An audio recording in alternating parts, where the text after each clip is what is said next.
propagande, dire que l'on risque de se diriger vers une troisième guerre mondiale, alors il faut faire attention, mais pour d'autres c'est peut-être réel.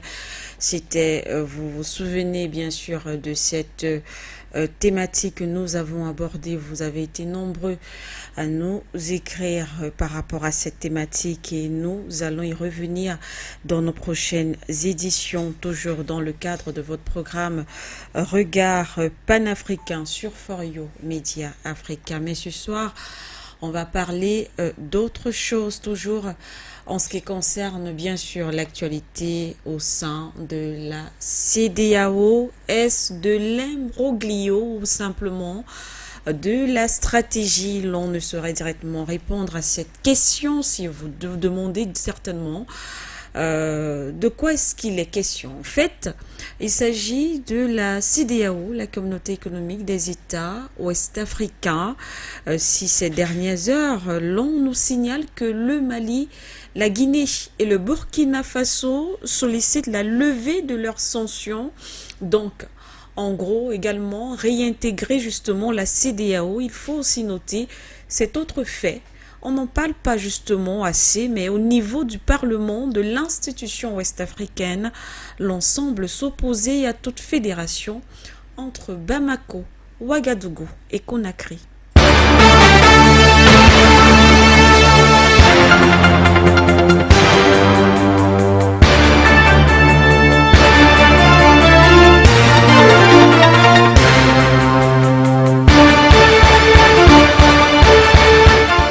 Je l'ai dit, la fédération là, on ne va pas vous laisser la faire.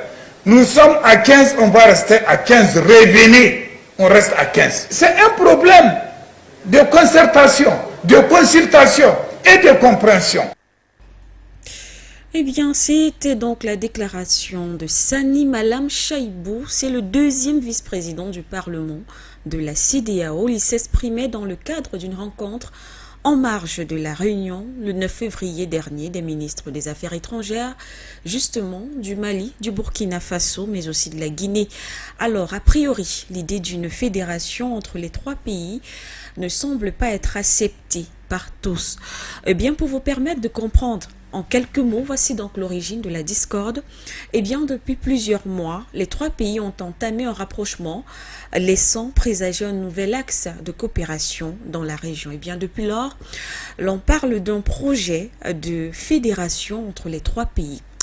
Pourquoi pas, diront bien sûr certains, qui estiment que cela pourrait constituer une grande force dans la sous-région ouest-africaine et permettre dans une certaine mesure d'affronter les grands défis dont justement la lutte contre le terrorisme. En tout cas, pour Sani Malam Chaibou, l'on le rappelle, deuxième vice-président de la CEDEAO, il se montre en tout cas contre cette initiative de fédération amenée par ces trois pays. Il se refuse alors de concevoir l'idée selon laquelle la communauté économique pourrait perdre des membres.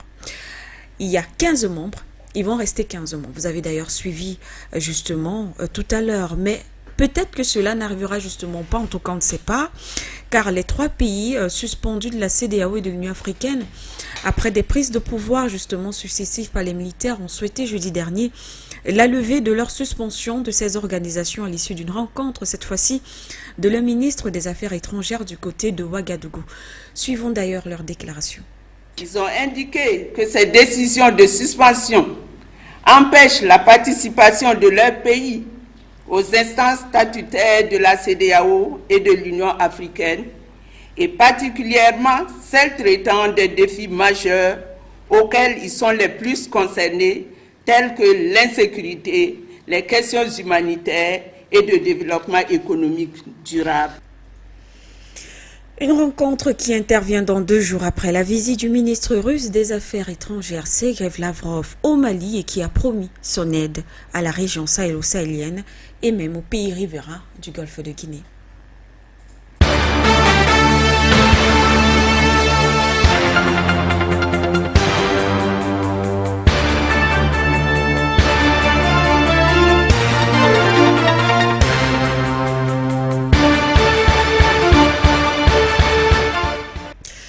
Vous écoutez la 96.3 FM for You Radio, bien sûr votre média panafricain.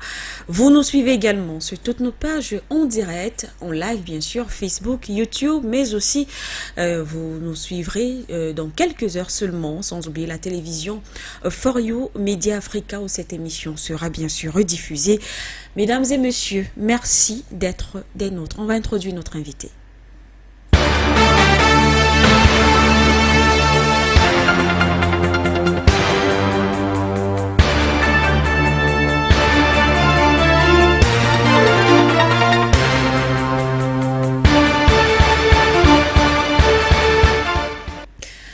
L'invité de ce soir, le docteur Dalvaris Goudjou, merci d'être là. Vous êtes analyste, géostratège, en tout cas. On vous connaît sous plusieurs casquettes. Merci. Bonsoir Siki Ndoumbe. Bonsoir à l'ensemble des techniciens qui font un travail merveilleux sur la radio. Et un bonsoir particulier à vos millions d'auditeurs qui nous écoutent en ce moment. Et je m'en voudrais, car aujourd'hui c'est la journée internationale de la radio. De la radio. Je vais vous souhaiter une très belle journée, même comme nous sommes déjà au soir. Pardon. Et féliciter le travail que vous faites. Vous savez, la particularité de la radio par rapport à la télévision, c'est que dans les coins les plus reculés, une maman en travaillant, en lavant son bébé, même en cuisinant, elle peut être à côté de son transistor et être informée.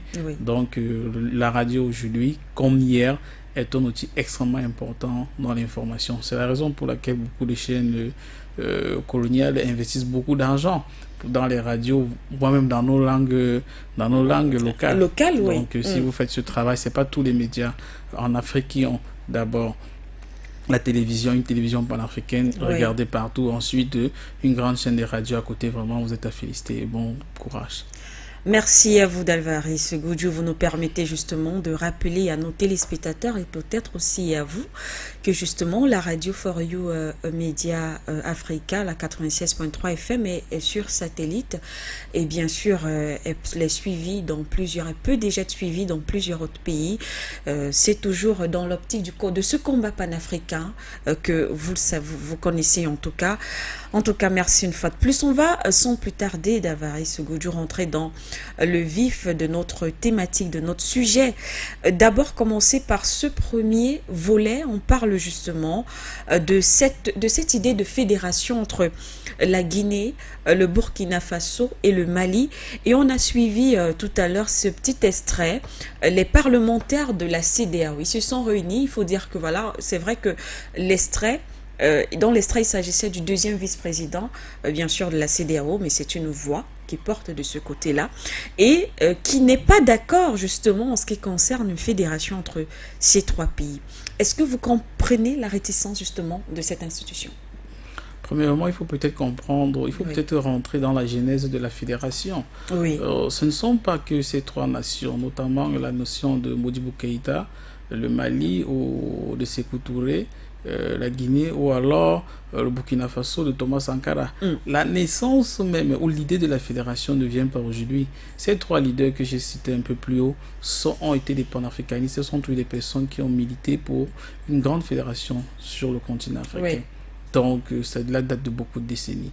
Et à l'essence même de la naissance de l'Union africaine, ou l'Organisation de l'Unité africaine en 63, la finalité c'était les États-Unis d'Afrique, donc une fédération des États. Donc qu'aujourd'hui, un des représentants de la CEDEAO s'offusque à ce point, c'est beaucoup plus surprenant. On se risquera à se dire, on a comme impression qu'il n'a pas vraiment mais pourquoi c'est surprenant, Dalvaris Goudjou? Est-ce que ce n'est pas normal? Parce que beaucoup, lorsqu'on prend l'avis de certains analystes, ils estiment que cela pourrait apporter un déséquilibre justement dans, pour ne pas me répéter, l'équilibre des pays de la sous-région. Très bien. Il faut bien comprendre que d'abord la CEDEAO est une organisation qui est censée, premièrement, les États adhèrent à la CEDEAO de manière souveraine. Donc chaque État membre qui a adhéré est de manière souveraine. Et les organisations ne sont pas au-dessus des États. Tout État peut décider d'être membre d'une organisation ou d'en ressortir si quelque part elle estime que ses intérêts sont lésés ou que ses intérêts sont violés. C'est pratiquement les éléments qu'ont cité un certain nombre de responsables maliens, maliens, guinéens et burkinabés. Oui, tout à fait. Parce qu'en fait, l'ensemble des 3 États, par exemple, actuellement, ploient sur le poids des sanctions. Un certain nombre d'interdictions qui ne leur permettent pas de s'épanouir économiquement et qui ne leur permettent pas de faire face à leurs responsabilités, dont la responsabilité existentielle qui est la responsabilité sécuritaire. Et quand on est dans un contexte comme celui-là, on a comme impression, on devrait en principe, on a des organisations comme la CEDEAO à bénéficier d'un certain nombre de soutiens de l'organisation. Mais on a comme impression, et comme il le souligne même, ses responsables, que la CEDEAO n'a vraiment pas joué un rôle important. Vous savez, on a vu comment des Maliens mouraient pratiquement par centaines chaque semaine. La CEDEAO ne faisait que des discours. On a vu comment des Burkinabés encore cette semaine, la semaine dernière, meurent. La CEDEAO ne fait que des discours. Le Guinée, c'est pas très différent. Mais maintenant, dans un contexte comme celui-là, au lieu que, premièrement, la CEDEAO ne fait rien, au lieu d'apporter son soutien, elle n'apporte pas. Mais elle apporte plutôt des sanctions qui ne facilitent pas, la tâche. Mais maintenant, s'il faille que ces différents États s'unissent pour pouvoir faire face à leurs responsabilités, c'est une très bonne chose. Mais pour moi, c'est beaucoup plus surprenant que la CEDEAO s'oppose à cela. Pourquoi, justement? C'est justement ça. Est-ce que, parce qu'il faut rappeler, on l'a signalé tout à l'heure, ce sont les parlementaires, ceux-là qui représentent justement ces États, et d'ailleurs, c'était uniquement les parlementaires de ces 3 pays. Est-ce que cela ne trahit pas aussi une sorte je ne vais pas dire incohérence, ou alors pas une cohésion, peut-être que les pouvoirs en place justement dans ces pays n'ont pas véritablement travaillé pour que le peuple et ceux-là qui représentent justement ces pays ou ces peuples-là puissent comprendre les différents enjeux. En réalité, Manuela, vous soulevez là une question qui est très fondamentale. Oui. Premièrement, il faut noter qu'il n'y a pas une grande différence. En réalité, la fédération ou les États-Unis d'Afrique, en réalité, ne sont que les petites branches du panafricanisme. Et de manière doctrinale et idéologique aujourd'hui, la grande crainte de pratiquement tout l'Occident, c'est le panafricanisme. C'est-à-dire, si les Africains ont l'idée de s'unir entre eux, ça devient dangereux. Parce qu'en réalité, la manière dont on écrase le Mali ou dont on écrase le Burkina, si les 3 ou 4, 10 États sont unis, ils peuvent facilement plus résister. Et ça fait vraiment peur de l'autre côté. Maintenant, ça nous permet de nous poser la question de savoir, je n'ai pas besoin, tout le monde a regardé les rapports, que ce soit jusqu'à Destin, que ce soit tout le reste. La plus grande crainte actuellement, c'est le panafricanisme. Or, le panafricanisme incite à une unicité des pouvoirs, une mise en commun des forces sur le continent africain pour faire face à nos défis. Et les 3 nations sont en train de devenir déjà un exemple de panafricanisme. Et ça fait peur, parce qu'il faut bien comprendre que les 3 nations n'ont jamais dit qu'elles devaient sortir de la CEDEAO. Elles veulent rester au sein de la CEDEAO. Elles veulent d'ailleurs rester, Très bien. Mais tout en développant leur fédération, c'est-à-dire mettre l'ensemble de leurs forces ensemble pour faire face à... Mais est-ce que c'est possible? Est-ce que c'est possible lorsqu'on sait qu'il y a beaucoup de paramètres et on n'est pas d'accord sur un certain nombre de choses? Justement, on peut rester tout en réglant les paramètres. Pourquoi? Je prends un exemple très simple avant de... Oui, allez-y. Je prends seulement la question monétaire. Parmi ces 3 États, il y a 2 qui utilisent le franc CFA. Notamment le Burkina et le Mali. La Guinée a sa monnaie. Or, l'un des socles qui donne la force à la CEDEAO par rapport au colon, parce qu'il faut bien noter qu'en réalité, la CEDEAO est aussi un outil utilisé par le colon pour atteindre un certain nombre d'objectifs. C'est la monnaie. Peut-être que le colon craint que ces 3 États peuvent se mettre ensemble pour faire la monnaie. Mais on peut quand même noter que de l'autre côté, il y a quand même les nations qui sont membres de la CEDEAO qui ont leur monnaie. Notamment la Sierra Leone, notamment le Nigeria, notamment le Libéria. Je vais dire quoi? Il y a des grandes craintes, mais qui peuvent trouver une solution, qui peuvent trouver des aménagements. Juste que les aménagements que l'on peut trouver peuvent participer à diminuer l'influence du colon. Et là, c'est même au niveau embryonnaire, ils ont déjà peur. Parce qu'il faut bien noter, il y a un aspect, c'est qu'en réalité, le premier vice-président du Parlement de la CEDEAO, en tant que qui, dit-il que nous sommes à quel, nous allons rester en vertu de quoi? Est-ce qu'on est nés ensemble? D'accord. C'est le premier. Peut-être il faut peut-être encore revenir là-dessus. C'est le premier vice-président ou alors le deuxième vice-président. Il a quel mandat? Est-ce qu'il n'a pas une autorité? Il est parlementaire au sein de la CEDEAO. Il représente quoi? Non, très bien, justement. Il représente, premièrement, il faut comprendre.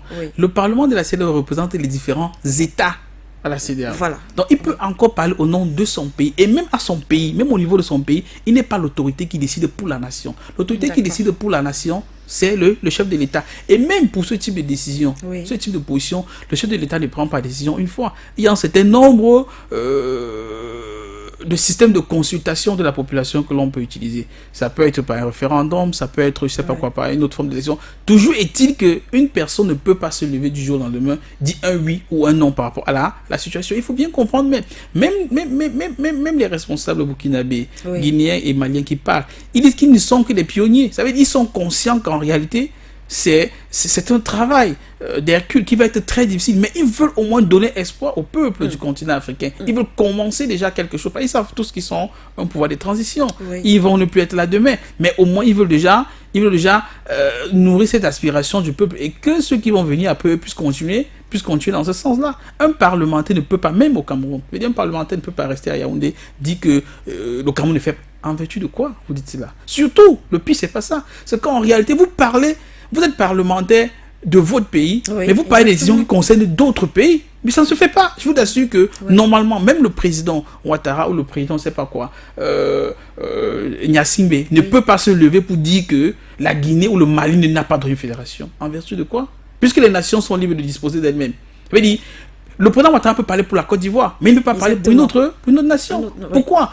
Premièrement, toutes ces différentes nations ont été indépendantes, sont nées avant la CEDEAO. La CEDEAO est née en 1975. Ce sont les nations qui sont même fondateurs de la CEDEAO. C'est-à-dire qu'ils peuvent même participer à détruire la CEDEAO. Puis c'est les nations fondateurs. C'est les nations qui, en réalité, on ne peut même pas les enlever de la CEDEAO. Mais elles peuvent décider de sortir de la CEDEAO. Et en réalité, beaucoup de pays de par le monde entier fonctionnent en fédération. Vous voyez par exemple, la Suisse fonctionne en fédération. C'est un ensemble de petits États qui sont mis ensemble.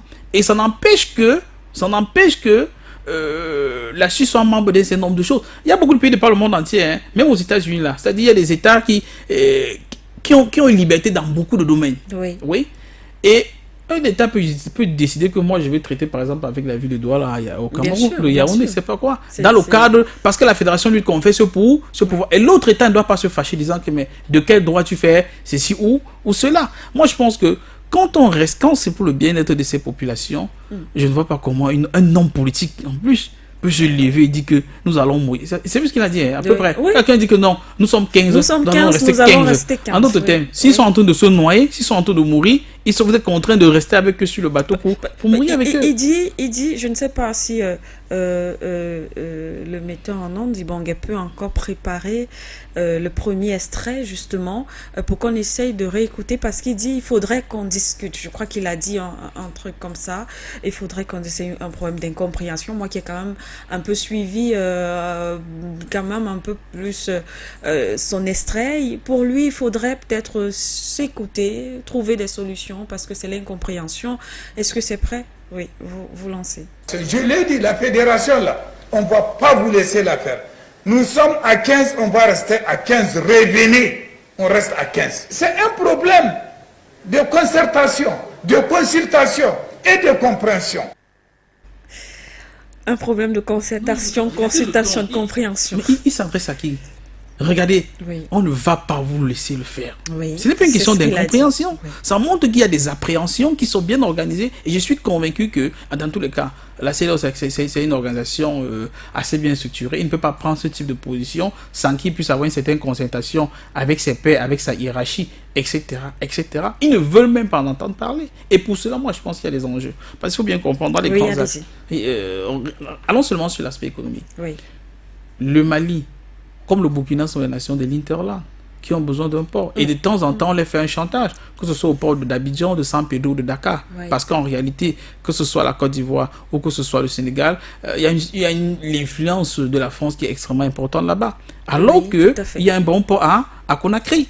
Donc, en fait, une alliance entre le Mali, le Burkina et la Guinée permet d'avoir accès facilement au port de Conakry. Donc, les milliards, je dis bien des milliers de milliards de marchandises qui passent par les ports d'Abidjan et de Dakar ne passeront plus pour cela. Par là, parce qu'en réalité, ils auront une ouverture sur le port de Conakry qui va devenir extrêmement dynamique. Oui. Pas seulement pour le Mali, mais également pour le Burkina et également pour d'autres pays. Et ça justifie le déséquilibre justement dans la sous-région. Justement. On peut comprendre l'inquiétude justement de ces parlementaires. Oui, non, je veux dire, on peut comprendre l'inquiétude individualiste. Ça veut dire en réalité, la situation actuelle arrange le bien-être d'un certain nombre de pays. Parce qu'en réalité, la circulation des marchandises a été utilisée encore aujourd'hui comme une pression sur le Mali ou le Burkina. Okay. Mais s'ils ont une ouverture dans une fédération, ils auront des droits sur le port de Conakry. Ils ne peuvent plus être soumis à l'influence, au chantage sur le port d'Abidjan, etc., etc. Mais surtout de l'autre côté, ça va faire à ce que la Côte d'Ivoire ou le Sénégal perdent beaucoup d'argent. Parce qu'en réalité, les hommes d'affaires maliens qui importent vont passer par le port malien, qui serait le port de Conakry. Le port de Conakry. Ça, c'est sûr, oui. Mais maintenant, ils ont aussi un marché intérieur qui est important. Vous voyez, un pays comme le Mali, un peu 22 millions d'habitants, le Burkina aussi de 22-23 millions, la Guinée, c'est autour de 15 millions. Nous sommes un marché d'au moins 60-65 millions, qui est assez considérable. Alors qu'actuellement, nous avons des petits marchés dans la sous-région. Ça veut dire que s'ils ont un marché de 60 à 65 millions d'habitants, qui en réalité peut envoyer les 80 millions, c'est un marché qui devient plus considérable. Bien sûr. C'est un marché qui devient plus considérable que le marché que nous avons en zone CEMAC. Oui. Ça veut dire qu'en réalité, avec toutes les richesses que nous avons, que ce soit au Burkina, que ce soit en Guinée, que ce soit au Mali, si tout cela est mis ensemble, ils peuvent faire face à leurs responsabilités. Et c'est un exemple que le colon ne veut même pas entendre parler. Et là, ils ont une stratégie bien organisée. Par exemple, ils pensent carrément que ils ont un projet de chemin de fer qui quittera de Bamako à Conakry, passant par Ouagadougou. Oui, tout à fait. Vous imaginez? Projet, bien exact. Sûr. Et c'est bien pensé. Ça veut dire, vous pensez que si vous avez votre marchandise qui rentre à Conakry, en un laps de temps, quelques jours, vous avez ça à l'autre frontière à Bamako. Et de vice-versa. Et nous voyons que, comme ce sont les voies ferrées, il peut y avoir des entrées de marchandises comme des sorties de marchandises, mais surtout un certain déplacement de la population très facilement avec les trains. Et le colon ne veut pas cela, notons cela. Le colon n'a jamais voulu que nous découvrions que le Nigérian qui est à côté, ce n'est que le pont qui nous divise ici avec le Nigeria, à Ekop des deux côtés de la frontière, ce sont les mêmes familles, etc., etc. Que ce soit même ici en Centrafrique, à l'Est là, etc., etc. Même chose ici au nord du Cameroun. Et le colon veut à tout prix que nous restons dans un vase clos qui n'est pas ces échanges-là. Parce qu'en réalité, vous savez, dans la plupart des situations, on a peur de l'inconnu, on a peur de l'étranger parce qu'on est basé sur des préjugés. Mais quand on côtoie l'étranger, on se rend compte que les idées prérequises, les préjugés dont nous avons entendu parler ne sont vraiment pas établis. Oui. Et là, quand ces barrières tombent, il y a une certaine harmonie dans les actions. Et le colon ne veut pratiquement pas cela. C'est une des variables qui explique, par exemple, que sur le continent africain, que le taux d'échange au niveau du commerce intérieur soit autour de 18%. C'est-à-dire qu'un Camerounais quitte au Cameroun pour aller acheter une marchandise en Chine qu'il peut trouver au Nigeria. Qu'un Ghanéen pas. Est-ce que vous savez par exemple que parfois il y a des nations ici là, comme l'Algérie, qui importe les tubercules de manioc de l'Argentine ou des macabotars, vous savez, ça se cultive en Argentine. Donc, dans la tête, on lui a fait comprendre que l'Afrique noire, c'est un monde, je sais pas quoi, bizarre. En fait, dans tous les cas, il ne voit pas pourquoi collaborer avec un pays au Cameroun. Exact. Et le colon ne veut vraiment pas de cela. Donc moi, je pense pour ma part qu'il y a des enjeux économiques, il y a des enjeux politiques, mais surtout au-delà de cela, le colon va peser de tout son poids. Puisque quand vous voyez un aîné comme celui-là, quand vous voyez un premier vice-président parler, il a une expérience politique. Regardez le ton quand il utilise. Voilà. On a comme l'impression qu'on est dans la rue. On ne va pas vous laisser. En vertu de quoi vous n'allez pas laisser? Même quand vous pensez des choses entre États, quand on pense des choses, on s'exprime de cette manière-là. À moins qu'on vous a tellement briefé et vous allez sortir les griffes au début. Et sortir les griffes, la particularité, c'est que les acteurs qui sont en situation, ce sont des jeunes. C'est-à-dire c'est des gars qui n'ont plus peur d'un certain nombre de choses par rapport à nos aînés, nos papas qui ont vécu un certain nombre de choses. Ça veut dire, c'est des gars que je pense, pour ma part, devraient continuer dans cette lancée. Premièrement, les effets vont être possibles parce qu'en fait, quand ils disent que non, il faut la concertation, ça veut dire que rien que le fait de sortir le mot fédération fait pour une certaine pression. Parce qu'en réalité, n'oublions pas que de l'autre côté, les trois États demandent aussi la levée des sanctions. Oui, on y reviendra justement tout à l'heure. Oui. Donc moi, je vais dire que ils vont en sortir avec quelque chose de bien et l'idée est déjà lancée. Et surtout, il faut bien comprendre, je crois que c'est le premier ministre burkinabé qui le disait, les nations aspirent à quelque chose sur le continent africain. Les nations aspirent à un panafricanisme. Les nations aspirent aux États-Unis d'Afrique. Et quand il y a des dirigeants, les dirigeants devraient marcher pour le bien-être de leur population. Les dirigeants devraient marcher dans les aspirations de leur peuple. Mais quand nous écoutons le dirigeant de la CEDEAO, on se rend compte qu'il y a une cassure entre sa manière de penser et la volonté des populations, pratiquement sur tout le continent africain. Il n'y a aucune nation qui n'aspire parce que les forces africaines se mettent en symbiose pour faire face aux défis. Et justement, pour parler de ce projet de fédération, il faut effectivement dire, parce que vous avez prononcé ce mot, le panafricanisme, il faut effectivement dire que, entre autres, il s'agit effectivement d'une fédération qui devrait, normalement, si on s'en tient au propos, encore au projet de ces 3 pays, une fédération qui devrait reposer sur les fondements du panafricanisme. Alors, sauf que actuellement, il ne s'agit pas de n'importe quel pays. Il ne s'agit pas du Togo, du Cameroun. Il s'agit des pays dont les régimes actuels sont issus, vous le savez, des coups d'État. Et à la tête, il y a donc, bien évidemment des militaires. Est-ce que ça change la donne? Ça change la donne un peu pour le colon. Le colon qui va utiliser cette variable-là. Regardez la plupart des grandes révolutions dans le monde entier, c'était des coups d'État. Qu'est-ce qui participe à la naissance des États-Unis? C'était une révolution. Bien sûr, c'était une révolution. Qu'est-ce qui participe à la République française, à la 5e République? C'est la révolution qui fait partie de la monarchie. Qu'est-ce qui participe à la naissance de l'Union soviétique et puis de la Russie? C'est la révolution de 1917. C'est-à-dire c'est une forme de coup d'État. Qu'est-ce qui fait naître la puissance chinoise aujourd'hui? C'est la révolution communiste de 1949. Etc. Il y avait des pouvoirs qui existaient avant, mais qui ne marchaient pas dans les aspirations du peuple. Que ce soit la Chine, que ce soit l'Inde, que ce soit la Fédération de Russie, que ce soit les États-Unis. Donc même la France elle-même, je veux dire, on passe par des coups d'État, ce ne sont pas des systèmes qui existaient depuis. On est passé par une phase de coups d'État. Il y a eu des gens qui sont venus avec des nouvelles idées. Il faut maintenant se demander seulement, est-ce que ces idées-là épousent les aspirations du peuple? C'est pourquoi on appelle cela des révolutions, en réalité. Parce qu'il y a un grand changement de paradigme. C'est ça la particularité des révolutions. Ça veut dire qu'on vient pour ne plus continuer dans la même lancée d'hier. On ne met plus les pieds dans les mêmes, dans la manière de penser d'hier. On vient avec des grands changements. Et c'est ce qu'on sommes en train de voir. Je veux dire que c'est parce que les gars viennent du coup d'État. En France, c'était quoi? Tous ces pays-là, c'était quoi? Ils sont même là. Les gars qu'on soutient aujourd'hui, par exemple, qui sont venus en Ukraine, là, qui ne viennent pas d'un coup d'État, c'est des coups d'État partout. Tous ces pays, l'ensemble de ce qu'on appelle les printemps arabes, c'était quoi? C'était une suite de coups d'État. Coups d'État, effectivement. Donc quand c'est ailleurs, ça peut passer. Quand ça joue le code, c'est pas quand ça va dans le sens de leurs intérêts, mais quand c'est sur le continent africain, on trouve, c'est pas quoi pour dire que non, ça peut pas se faire parce que les gars, ils ont fait un coup d'État. Ailleurs, pourquoi ils laissent ça passer ailleurs? C'est pas sérieux quand même. C'est pas sérieux, effectivement. Vous avez signalé tout à l'heure, et d'ailleurs on va embrayer directement on reste dans la même thématique, mais peut-être toucher un autre point. Justement, ces pays qui ont demandé la levée des sanctions, non seulement de la CEDEAO, mais aussi de l'Union africaine. Beaucoup ne comprennent pas, lorsque vous allez certainement nous expliquer exactement, d'Alvarez Goudiou. D'un côté, on veut créer justement cette fédération, mais de l'autre côté, on veut quand même réintégrer la CEDEAO. Est-ce la même chose? Est-ce que c'est stratégique? Et qu'est-ce qu'on fait de cette population qui était pourtant très heureuse de savoir que ces pays, d'ailleurs qui militaient pour que ces pays quittent définitivement la CEDEAO? Très bien. Comme je l'ai dit, il n'y a pas de contradiction. Parce qu'en réalité, les leaders ont dit qu'ils veulent être membres de la CEDEAO. Il n'y a pas de contradiction. Dans le sens où la CEDEAO, c'est une organisation sous-régionale.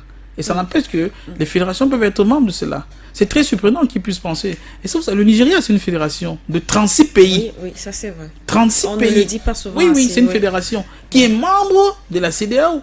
Où est le problème? Il n'y a pas de problème. Puisque en réalité, la même population reste dans la CEDEAO. Les mêmes superficies restent dans la CEDEAO. Juste que maintenant, ils s'unissent pour dire que maintenant, nous ne parlons pas de voix dispersées. Actuellement, nous avons une personne, je ne sais pas combien ils vont organiser. Dans tous les cas, nous parlons d'une voix. Il n'y a aucun pays, il y a aucune partie de pays, je ne sais pas quoi, qui se détache de la CEDEAO. Et de deux, de manière conjoncturelle, il devrait pouvoir être membre de la CEDEAO réintégré. Pourquoi? Parce qu'en fait, au sein de la CEDEAO, on prend des décisions qui ont un impact sur eux. On ne peut pas faire une réunion sur vous. On prend des décisions pour vous. Et vous êtes censé être dehors.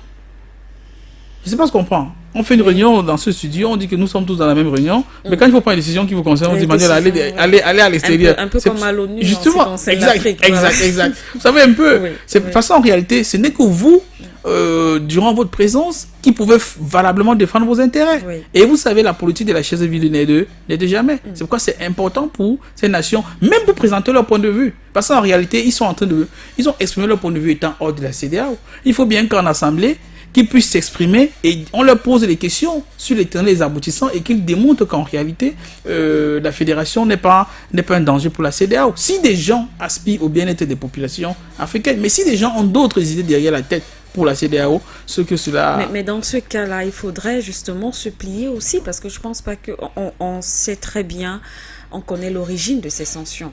La CEDEAO, l'Union africaine également qui a appuyé.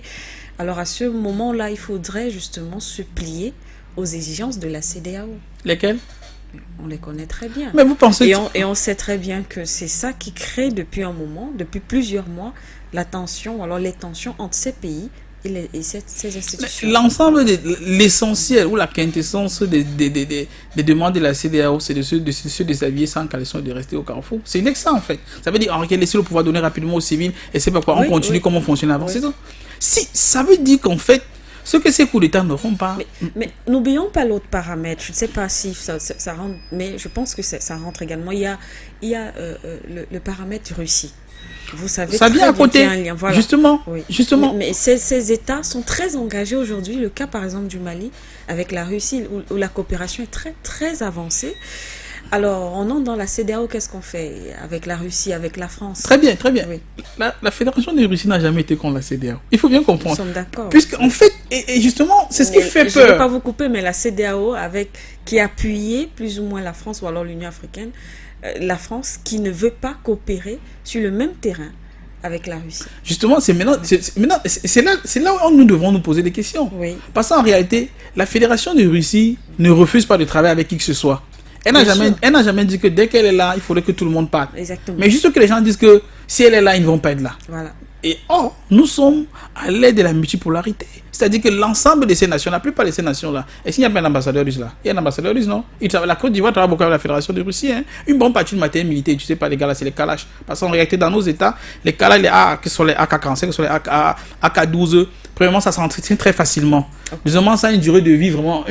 Ça peut faire 100 ans. Hein? Vous mettez dans l'eau, vous retirez, vous tirez, ça part. Or, la plupart des armes françaises ne résistent pas à tout cela. Je veux dire que, de manière naturelle, entre guillemets, la plupart de nos nations, volontairement ou involontairement, utilisent le matériel russe. Premièrement, c'est pas moins cher. Deuxièmement, c'est rustique. Donc, c'est de très bonne qualité. Ça veut dire que, je veux juste te dire quoi? Que quelque part, ces différentes nations ont tous des axes de coopération avec la Fédération de Russie. Et la Fédération de Russie ne vient pas dire que X part ou que tel reste. Elle dit seulement qu'elle est là. Et vous pouvez même coopérer avec les autres. Juste que les autres ne veulent pas sentir la Fédération de Russie. Voilà. Pourquoi?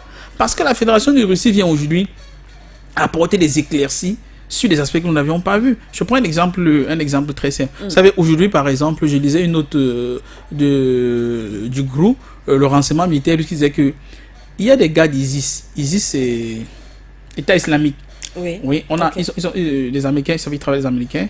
Ils en ont pris plusieurs qu'ils sont en train de vouloir utiliser pour faire des sabotages pour tuer les diplomates russes et les fonctionnaires dans la zone CEI, donc au voisinage de la Russie et même dans la Fédération de Russie. Mais quand la Fédération de Russie a ce type d'informations, quand vous voyez que ISIS, c'est l'État islamique, que les gars sont censés combattre contre cela, exactement, alors qu'en réalité, ils collaborent avec eux. Oui. ISIS, c'est les gars qui sont ici, Boko Haram. C'est Boko Haram qu'on appelait ISIS en Afrique de l'Ouest. État islamique en Afrique de l'Ouest. ISIS, c'est en anglais.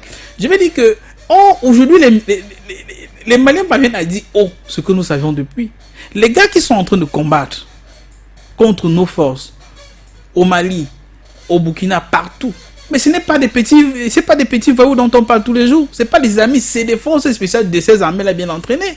C'est pourquoi on a commencé à avoir les difficultés quand? Les difficultés sérieuses ont commencé à apparaître quand le Mali a commencé à avoir le matériel de reconnaissance de qualité de la Fédération de Russie. C'est-à-dire parvenir à voir que ces mouvements s'y causent. Parce qu'ils commencent à intercepter qu'ils entendent. Vous avez vu les échanges, ça a été circulé sur Facebook. Les échanges entre les éléments français et les éléments islamiques. Les gars qui sont censés combattre. Ça veut dire qu'on commençait à découvrir un certain nombre de choses qu'on ne pouvait pas découvrir avec eux. Premièrement parce que, ils vous fournissent pas le matériel. Deuxièmement, ils vous fournissent le matériel qui ne peut même pas vous permettre de travailler. Troisièmement, ils s'arrangent dans des accords ouverts ou fermés à ne pas vous faciliter la tâche. Vous voyez par exemple que quand le Mali, pour pouvoir sillonner dans le ciel au nord du Mali, devait demander une autorisation écrite à la France, était au Mali, c'est pas sérieux. Ça veut dire que ils ne peuvent vous donner l'autorisation de circuler que quand leurs éléments sont rentrés, se cacher, se camoufler. En d'autres termes, vous ne pouvez pas découvrir exactement ce qu'ils font. Mais avec le matériel russe, avec les drones, avec tout le matériel, les aéronefs, vous pouvez aujourd'hui savoir qui est en train de collaborer avec qui. Et ça met la France à découvert. Pas seulement au Mali, puisque dans tous ces pays-là, en réalité, vous savez, pourquoi le Togo est en train de lorgner un peu vers le Mali, mais avec la Russie, mais calmement. Parce qu'en réalité, ce que les Maliens disent, ce que les Burkinabés disent, en réalité, ce sont des faits que toutes ces nations-là connaissent. Ça veut dire qu'ils savent que les mouvements islamiques qui sont dans le Sahel sont soutenus par les puissances occidentales, notamment par la France. Mais ils ne peuvent pas avoir cela ouvertement. Remarquez bien, avant, les gars qui ont fait le coup d'État, quand Daïm a fait le coup d'État, la discussion qu'il avait eue avec Kaboré, c'était quoi? Tout le monde sait. Kaboré lui-même, il savait. Mais il dit que lui, il a peur. Il dit que non, regardons ce que les Maliens font. Nous pouvons aller à Moscou. Il dit que non, il a peur des Français. Il connaît les faits, mais il a peur pour son pouvoir. Donc, pour dire quoi? Pour dire que oui, la Fédération de Russie est là. Mais maintenant, si vous êtes là pour le bien-être de votre population, vous collaborez avec la Fédération de Russie. Elle ne demande pas à qui que ce soit parte. D'ailleurs que la Russie, vous savez, la Russie, ça passe inaperçu. Mais la Russie, c'est le plus grand pays du monde, mais ils n'ont pas de population. La Russie est totalement dépeuplée. Ils sont autour de 117 millions. Si vous avez 117 millions, alors que vous avez 17 millions de kilomètres carrés, c'est pourquoi il y a une politique nataliste du colonel Vladimir Poutine. Donc plus vous avez des enfants, plus vous êtes payés en Fédération de Russie. Parce qu'on a besoin de la population pour occuper. C'est pourquoi il y a des programmes là-bas où, si vous allez par exemple, que ce soit en Sibérie, que ce soit dans le Caucase, on vous paye. On vous donne des hectares de terre gratuits et on vous paye pour pouvoir développer là-bas. La Russie a besoin de la population. Donc la Russie, elle n'a pas intérêt à aller occuper des pans de territoire en Afrique. Parce qu'en réalité, dans leur propre pays même, il y a tellement de terres. Je sais pas, donc elle n'a pas intérêt à aller occuper et chasser d'autres gens, puisqu'elle est là pour un temps et pour des coopérations et des parties. Mais juste que maintenant, les grandes lignes qui ont été tracées après je peux dire c'est pas l'opération militaire spéciale par le président Vladimir Poutine, c'était la réorientation diplomatique de la Fédération de Russie. Ça veut dire que maintenant les Russes, ils sont dans la logique de ne même plus travailler avec les Occidentaux. Ils sont prêts à enlever leur, vous savez, de part et d'autre, que ce soit l'Amérique du Nord, que ce soit les Occidentaux, de part et d'autre, ils ont envoyé beaucoup de diplomates russes. Et les Russes aussi ont fait vice-versa. Des centaines de diplomates sont rentrés à Moscou. Oui. Et vice-versa. Ce qui fait qu'il y a beaucoup de diplomates actuellement qui sont à Moscou, qui sont sans travail, pratiquement. Et les Russes disent que nous ne voulons même plus les redéployer en Europe, puisqu'en réalité, très bien. Oui.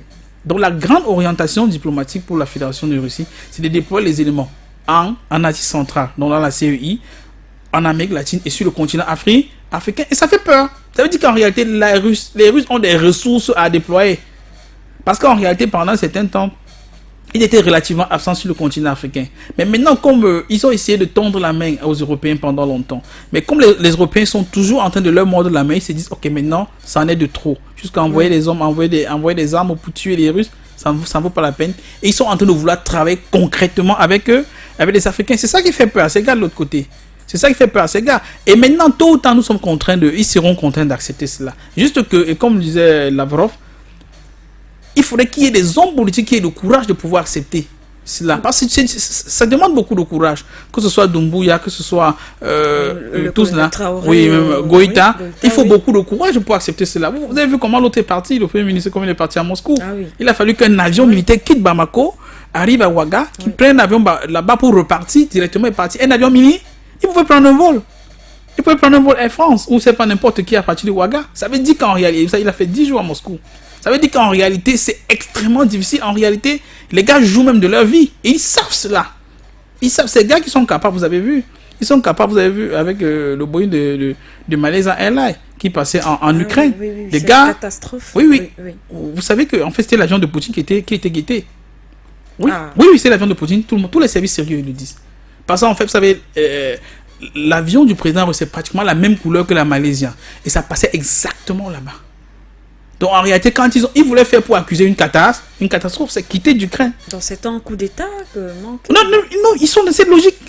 Mais Poutine, c'est littéralement un clou dans leurs chaussures. Ils estiment que s'ils éliminent Poutine, ils auraient résolu beaucoup de problèmes. Ils veulent vraiment le faire. Je vais dire que... Donc, ils sont capables. En fait, ça, ce n'est qu'un exemple parmi tant d'autres. Donc, pour eux, exploser un avion pour pouvoir neutraliser un ennemi, pour eux, c'est un détail technique, ça se fait. Ça se fait, c'est pas au hasard. Vous voyez, maintenant, c'est comme ça. Hein. À plusieurs reprises, vous savez, l'avion de Lavrov, mais à plusieurs reprises, je crois que ça a été approché plusieurs fois après le golfe, là. C'est pourquoi, même quand il se déplace maintenant, là, il y a des chasseurs qui accompagnent son avion. Permanemment, la plupart de ces dirigeants, maintenant, que ce soit Lavrov, que ce soit Shoigu, que ce soit Gerasimov, tous, et leur avion et les chasseurs qui accompagnent. Permanemment, c'est maintenant comme ça. Parce que ces gars, ils sont prêts à tout faire. Quand vous voyez des gars peuvent envoyer les gars de la Marines dans non loin de la frontière danoise, faire exploser le Nord Stream. Ça veut dire les gars, ils n'ont plus de limites. Ils n'ont plus de limites. Et la nation qui a financé considérablement le projet, à savoir la Russie, quand elle vient faire l'enquête, on dit qu'elle n'a pas le droit de faire l'enquête. Elle dit, ok, je ne fais pas l'enquête seule. Associez-moi seulement dans la commission on lui refuse. Alors que c'est son gazoduc qui a été explosé. Ça veut dire, les gars, c'est des gars qui ne se cachent plus. Vous pensez qu'ils peuvent le faire pour le président russe? Vous pensez qu'ils peuvent le faire de par le monde entier? C'est pour un petit Africain? C'est un détail technique qui n'existe même pas. C'est un détail technique. Donc je vais dire qu'ils prennent eux aussi les risques, nos dirigeants, et ça vaut la peine de le faire. Parce qu'actuellement, ces nations sont extrêmement faibles, elles sont extrêmement acculées. Je crois que c'était avant-hier que la Banque centrale russe a signé avec la Banque centrale iranienne. Ils travaillent direct, sans plus le dollar. Avant, c'était à taux. Je veux dire, graduellement, on diminuait les échanges en passant par le dollar. Maintenant, c'est totalement à 0%. Ça veut dire que le dollar a des difficultés importantes. Et pour s'asseoir, il faut bien rentrer sur le continent africain. Vous pensez qu'ils vont laisser ça comme ça? Ils vont pas laisser comme ça. Mais moi, je pense que c'est aussi un moment opportun pour les dirigeants parce que c'est notre combat de tous les jours. Et comme ces gars m'ont dit, ça c'est un nombril. Oui. Ils sont à 3. Si demain d'autres États veulent aussi s'ajouter dessus, les portes sont ouvertes. Les portes sont ouvertes. On peut penser aux alliés, justement.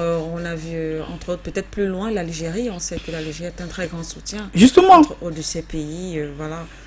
Et vous savez, l'Algérie a toujours voulu avoir un chemin de fer entre l'Algérie et le Mali est très grand. Et le Mali. Oui. D'ailleurs, ils ont une très grande histoire. Exact, en commun. Oui. Et ça ferait les intérêts de l'Algérie, c'est-à-dire avoir une ouverture. Parce qu'il faut bien comprendre. Oui. Les enjeux géostratégiques. Vous avez vu, c'est pas pour hasard qu'il y a de cela quelques années, le Maroc est venu être membre de la CEDEAO avec la bénédiction de qui? De Paris et d'Abidjan et de Ouattara. Parce qu'en réalité, ils voient l'enjeu qui est un grand marché dans la sous-région. Mais surtout, il faut soumissionner toutes ces forces-là. C'est pourquoi vous remarquez que ce soit en Afrique, que ce soit ici, il y a beaucoup d'investissements marocains qui prennent de l'ampleur, que ce soit au niveau des banques. Mais pourquoi ces investissements marocains? En fait, ce sont des fonds français, ce sont des fonds européens qui sont en train d'être investis de ce côté-là. Mais l'Algérie regarde cela des grands yeux. L'Algérie s'est dit, moi aussi je peux le faire. Et pour pouvoir le faire, je ne rentre pas dans la CEDEAO, puisqu'il va y avoir beaucoup d'opposition. Oui. Ils sont pas à l'ouest dans tous les cas. Mais ils peuvent, une coopération multilatérale ou bilatérale avec ces différentes nations, notamment avec le Mali et bien d'autres, ils peuvent rentrer dans le marché. Et ça fait peur. Vous savez, la puissance de l'Algérie maintenant là. L'Algérie en Afrique, c'est les seuls, et sont les rares de par le monde entier, à qui les Russes ont consenti de vendre à terme les Sukhoi 57. Les Sukhoi 57, c'est les avions de 5e génération. Les chasseurs de 5e génération, c'est l'équivalent des F-35 américains, mais extrêmement plus puissants que les F-35. Oui.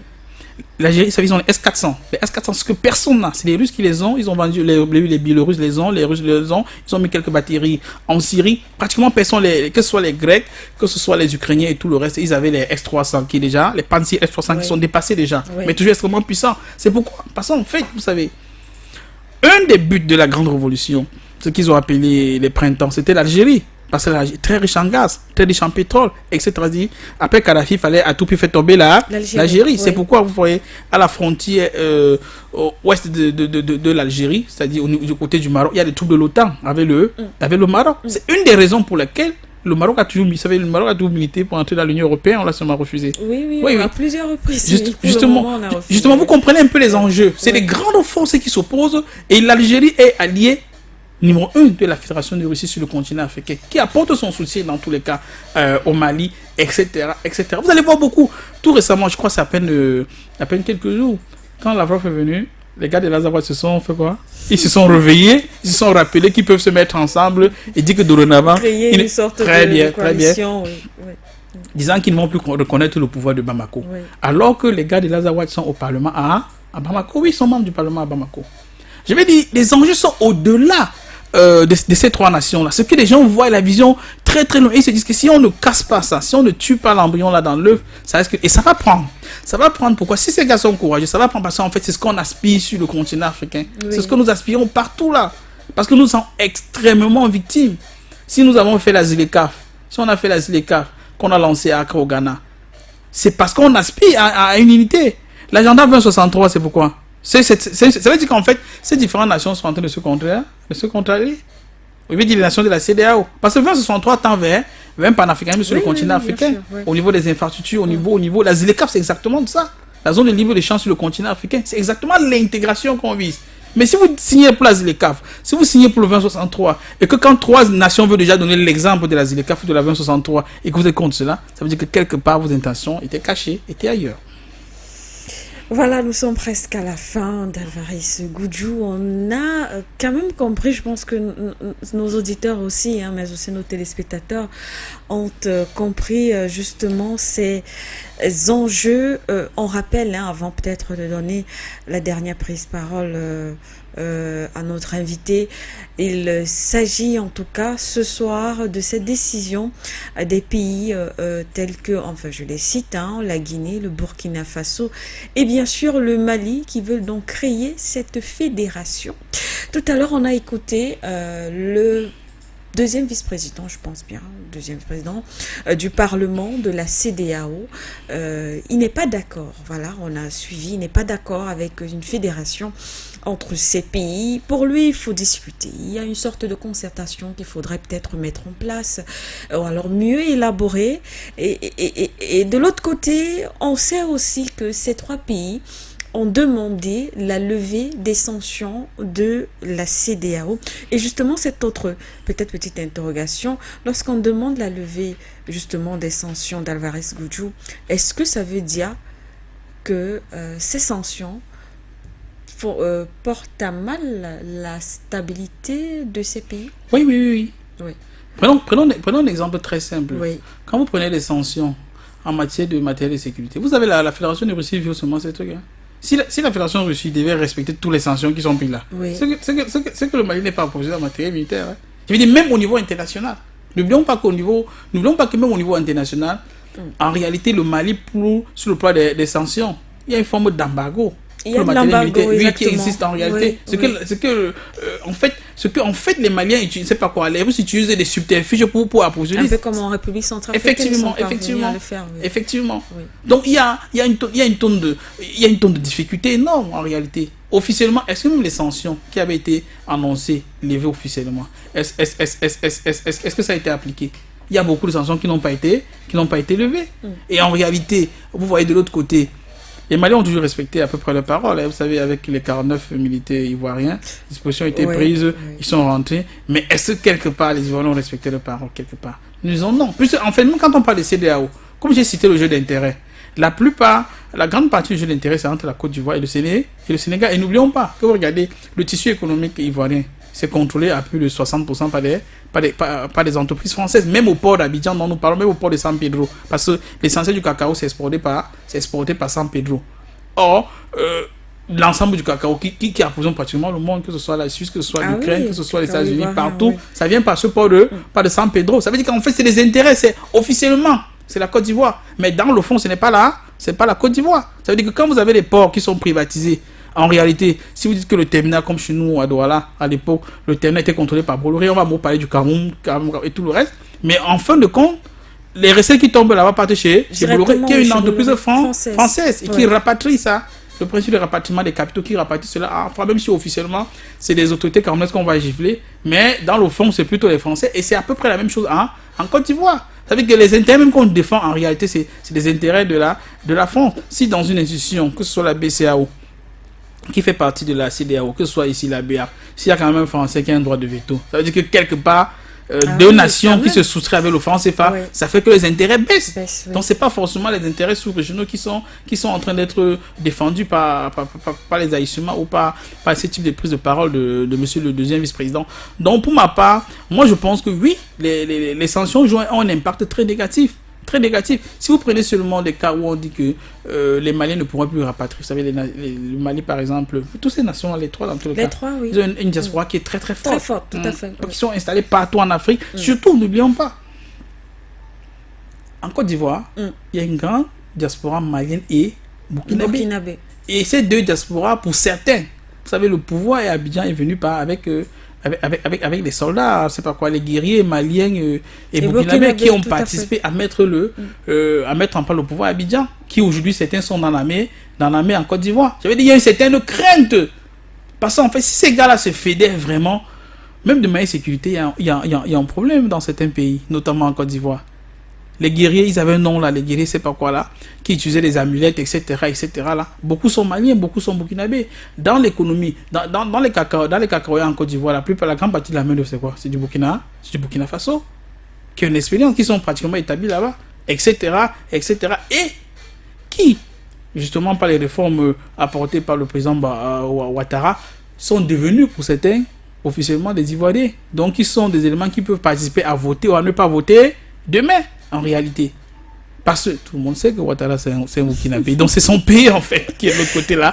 Je vais dire, dans un contexte comme celui-là, les intérêts sont au-delà, mais tout porte à croire que quand on écoute des réactions comme ce parlementaire, vraiment on se dit que c'est comme si on les a touchés à l'endroit où il ne faut pas toucher. Quelqu'un dit nous n'allons pas vous laisser. En tant que qui? Vous faites des décisions dans votre maison et moi je viens dire que je ne vous laisse pas préparer du riz chez vous. Pourquoi? Puis c'est pas moi qui cuisine pour vous. Donc moi je pense pour ma part que les autorités de ces trois nations ne doivent pas se décourager. Elles ont le soutien de beaucoup de nations sur le continent africain et pratiquement officiellement ce sont même les aspirations du continent, que ce soit l'Union africaine, même la CEDEAO, elle aspire à cela, la CEDEAO. Mais curieusement, quand on donne un exemple concret, ça commence à les faire peur.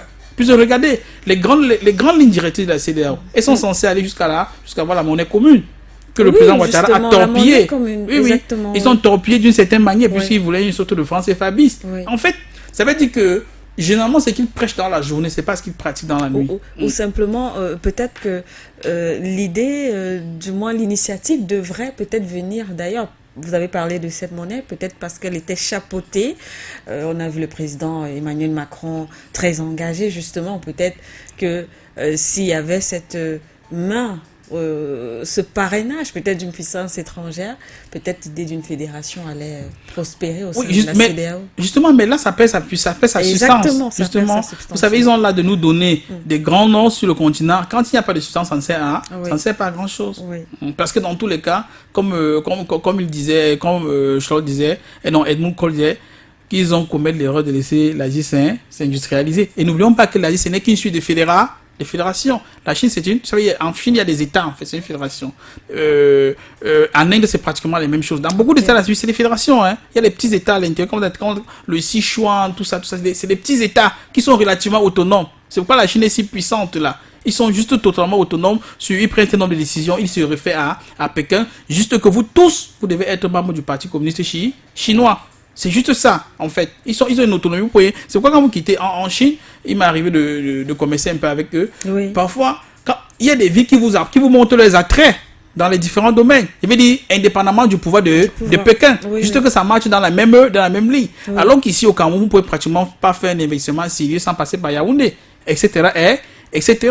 Or, le Nigeria, c'est pratiquement la même chose. Vous savez, moi, au Nigeria, quand vous sortez, par exemple, à Abuja, il y a un métro qui vous attend là. C'est des choses qui sont impensables chez nous. Il dit, à l'aéroport, quand vous sortez, il y a le métro, la bout du métro est là.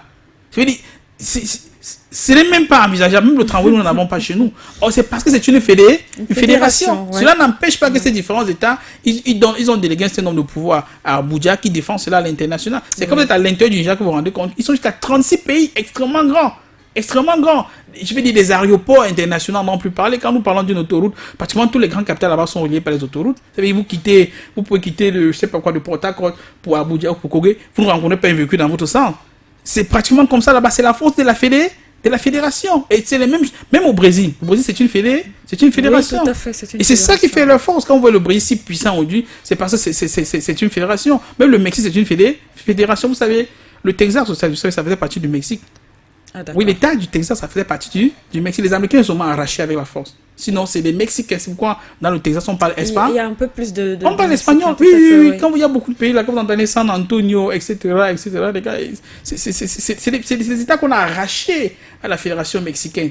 Et tous ces États sont si puissants parce que c'est des fédérations. Donc moi, je pense pour ma part que si c'est une aspiration, si la CEDEAO veut le bien-être des populations, elle devrait aller dans le même sens que ces populations et surtout que ces autorités maliennes, guinéennes et burkinabées. Voilà donc, merci à vous d'Alvaris Goudjou. Ça a été bien sûr un plaisir de partager ce moment avec vous. Certainement une actualité encore qui reviendra dans notre discussion.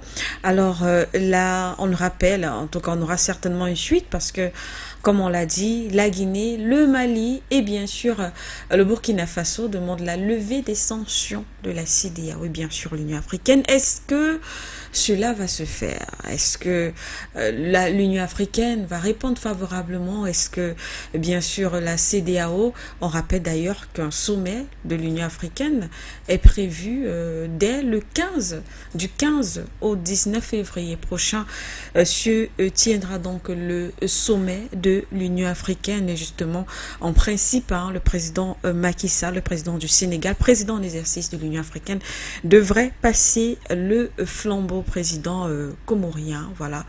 Donc on ne sait pas, certainement cette actualité, cette question sera débattue également de ce côté-là. On se fera bien sûr le plaisir d'en discuter, d'analyser et voilà, peut-être de tirer nos propres conclusions. Voilà donc mesdames et messieurs, c'est la fin de votre programme. Merci à vous d'avoir écouté.